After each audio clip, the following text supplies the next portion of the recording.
Allez, c'est parti, on va voir si j'ai toujours l'habitude de tourner des vidéos YouTube.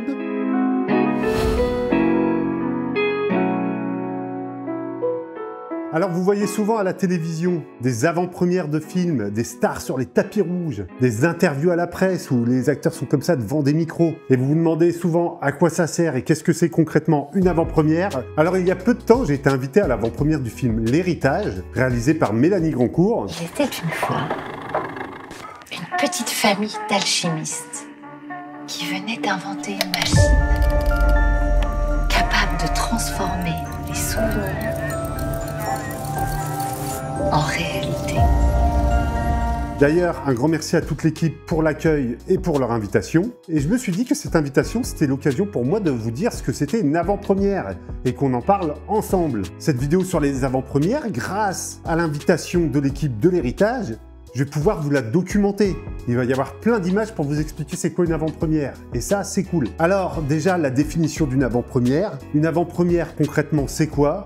C'est la première projection publique d'un film avant sa première projection officielle, avant sa sortie en salle ou en festival. Alors, une avant-première peut être locale, dans une seule salle, une seule fois, un seul jour, une seule heure. L'avant-première peut être aussi régionale. Par exemple, pour Kaamelott, ils diffusent le mardi avant la sortie le film dans plusieurs salles.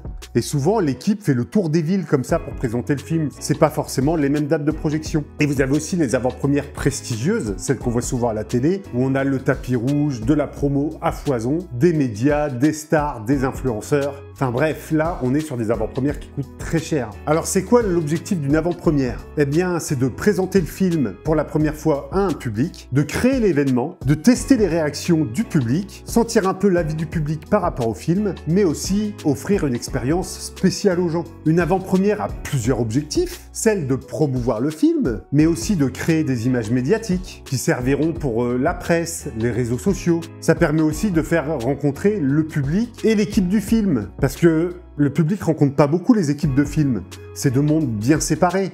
Et ben les avant-premières, ça permet de fusionner tout ça. Ça permet aussi de tester le bouche à l'oreille. Bouche à l'oreille, bouche à l'oreille. Voir si le film va prendre. Et ça permet aussi de fidéliser les spectateurs qui eux-mêmes étaient fidèles.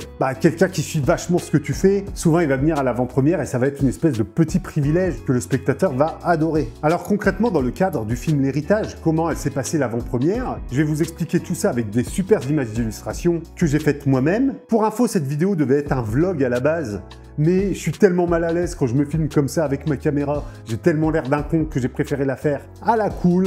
Ici, en vidéo YouTube classique, vous êtes bien plus gagnant comme ça. Donc l'avant-première de L'Héritage s'est déroulée très bien, comme toutes les avant-premières de films. Vous arrivez, vous avez réservé, moi dans mon cas j'avais été invité, vous donnez votre nom, vous passez sur ce qu'on appelle le photocall. C'est un fond devant lequel vous allez être pris en photo pour marquer votre présence à l'avant-première avec l'équipe du film. Et donc j'ai eu mon petit moment comme ça où je suis passé au photocall. Pendant ce temps, l'équipe du film commence déjà à répondre aux questions de la presse. Par exemple, à l'avant-première où j'étais, la presse régionale était présente pour poser des questions à la réalisatrice et aux comédiens. Est-ce que tout est prêt? Est-ce que tout est prêt? Oui, ça va, ça va, tout va bien. Vous attendez à peu près combien de personnes du coup? On attend 160 personnes à peu près. Vous êtes content? Content, stressé. Ouais, bon, ça va bien se passer, il n'y a pas de raison. Une fois ce moment de photocall passé, une fois que tu as serré des paluches et que l'équipe a commencé à répondre aux premières questions de la presse, le public s'engouffre dans la salle et s'installe. Une fois que tout le monde est installé, l'équipe entière arrive sous les applaudissements, comme dirait Jacques Martin, pour les vieux qui ont la rêve. Ensuite, l'équipe présente le film en quelques mots. Ça dure pas très longtemps. On remercie les gens d'être présents. On présente le projet, comment il a été produit, comment il a été réalisé. Donc, je vous souhaite de passer un bon moment et bon visionnage. Et vient le moment alors qu'on attend tous, les lumières s'éteignent et le film commence.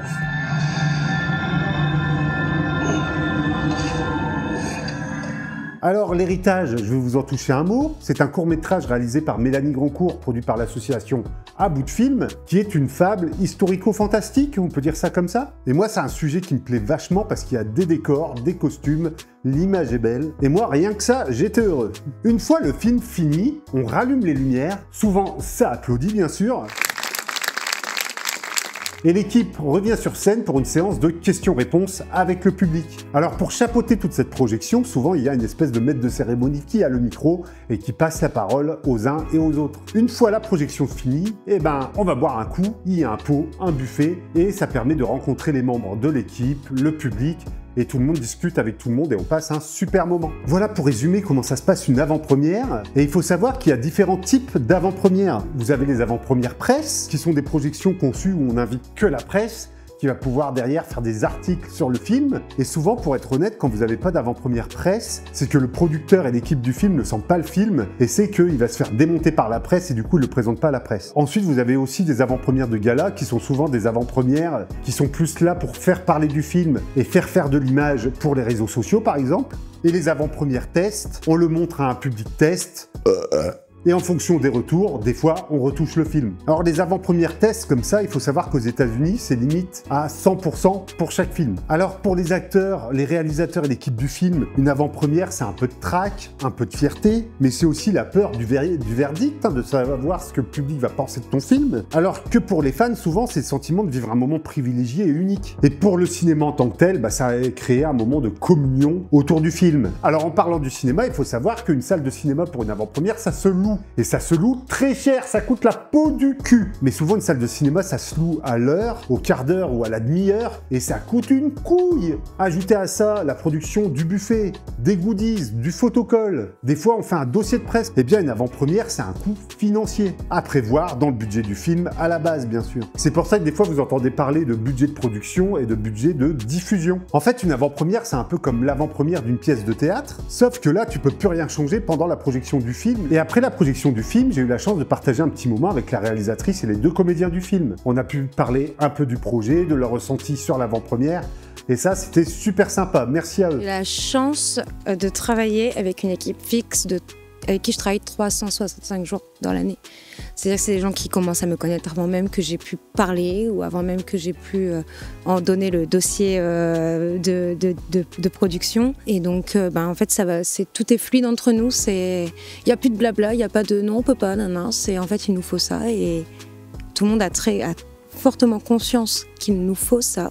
En amont, quand j'avais reçu le premier projet, j'avais aimé l'histoire, j'avais aimé le propos.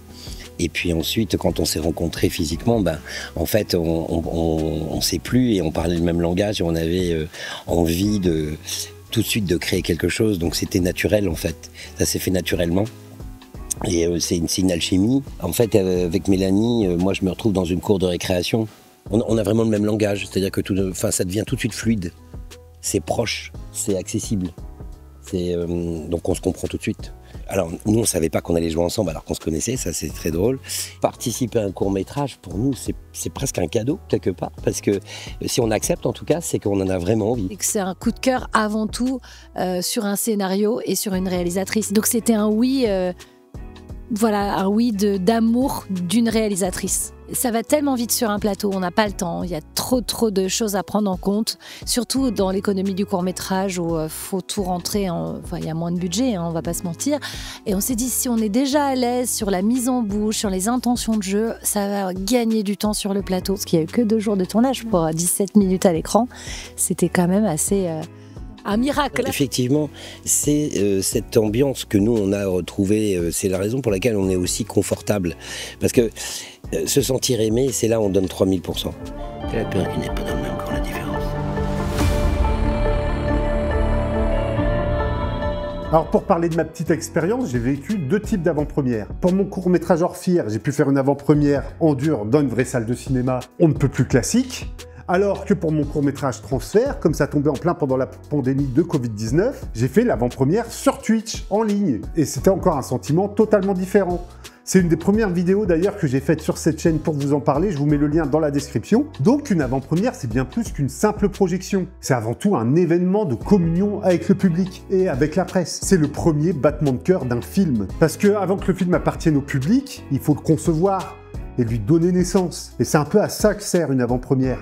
ça sert un peu à marquer le coup de la fin du projet et du commencement de sa nouvelle vie. Parce qu'un film, quand il est terminé, bah, sa vie n'est pas finie. Après, il faut qu'il soit diffusé. Et vous, est-ce que vous avez déjà vécu une avant-première? N'hésitez pas à me le dire dans l'espace des commentaires. Donc voilà pour cette petite vidéo de retour sur YouTube. J'espère qu'elle vous a plu. Si c'est le cas, n'hésitez pas à mettre un pouce bleu, la cloche et à vous abonner. On arrive bientôt aux 2000 abonnés, donc n'hésitez pas à suivre la chaîne, c'est le meilleur moyen pour l'aider. Un grand merci encore à l'équipe du film L'Héritage pour leur invitation à l'avant-première. C'était vraiment chouette, c'était vraiment cool. Ça m'a permis de faire cette petite vidéo qui, j'espère, va vous plaire et va plaire aussi à l'équipe du film. Donc c'était une reprise tout en douceur sur cette chaîne YouTube. Moi, je vous dis à bientôt pour une prochaine vidéo. Et d'ici là, allez bien vous faire en filmer.